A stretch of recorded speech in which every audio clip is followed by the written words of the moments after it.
இந்த கைத்தறி அதே போல விசைத்தறி தொழில் நலிவடைந்து அந்த தொழிலாளிக்கு வேலை இல்லாம வறுமையில் வாடிக்கொண்டிருக்கின்றாங்க. இந்த வறுமையில் வாடுகின்ற தொழிலாளிகளை பணத்தாசை காட்டி அவருடைய கிட்னி முறைகேடாக எடுத்திருக்கிறாங்க. இந்த புகார் அரசாங்கத்துக்கு போகுது.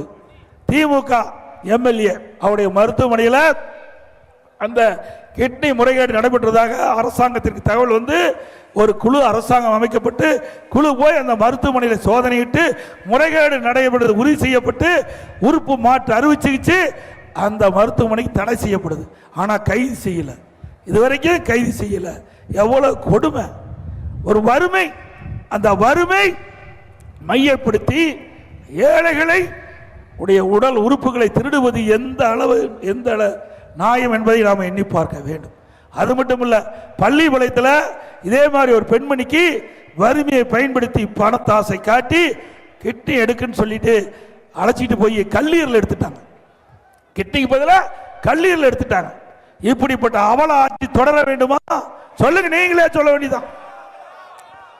இப்ப வந்திருக்கிற நம்முடைய கழக நிர்வாகிகள், தொண்டர்கள், பொதுமக்கள், உற்றார் உறவினர் நண்பர்கள் எல்லாம் ஏதாவது திமுக மருத்துவமனையில் போய் அறுவை சிகிச்சை செஞ்சிருந்தா உடல்ல நம்ம உள்ள இருக்கிற உறுப்புலாம் இருக்குதான்னு ஸ்கேன் பண்ணி பார்த்துங்க. ஏன்னா நம்பிக்கை இல்லை. ஏன்னா அந்த பள்ளிக்கூடத்தில் இருக்கிற பெண்மணி கிட்னி வழங்குவதா தான் மருத்துவமனைக்கு அழைச்சிட்டு போனாங்க. அந்த கிட்னிக்கு பதிலாக கல்லீரல் எடுத்துட்டாங்க. அந்த பெண்மணிக்கு உடல்நிலை சரியில்லை என்று மருத்துவமனைக்கு போய் ஸ்கேன் பண்ணி பார்க்கும்போது தான் கிட்னிக்கு பதிலாக கல்லீரல் இல்லை என்று அந்த பெண்மணிக்கு தெரிஞ்சு அந்த பெண்மணி அதிர்ச்சி அடைந்து விட்டது இந்த மாவட்டத்தில் பள்ளிப்பாளையத்தில். இப்படிப்பட்ட சம்பவம், கொடுமையான சம்பவம் இந்த ஆட்சியில் நடைபெற்றுக் கொண்டிருக்கிறது.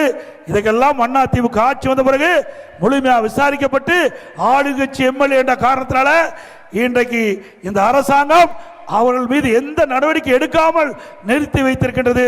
அதிமுக ஆட்சி அமைந்தவுடன் இந்த கிட்னி முறைகேடை முழுமையாக விசாரிக்கப்பட்டு யாரெல்லாம் இதில் தவறில் ஈடுபட்டார்களோ அவர் மீது சட்ட நீதியாக. நாமக்கல் மாவட்டத்தில் 2வது நாளாக எதிர்க்கட்சித் தலைவர் எடப்பாடி பழனிசாமி பரப்புரையாற்றி வருகிறார். தொடர்பான காட்சிகளை பார்த்தோம்.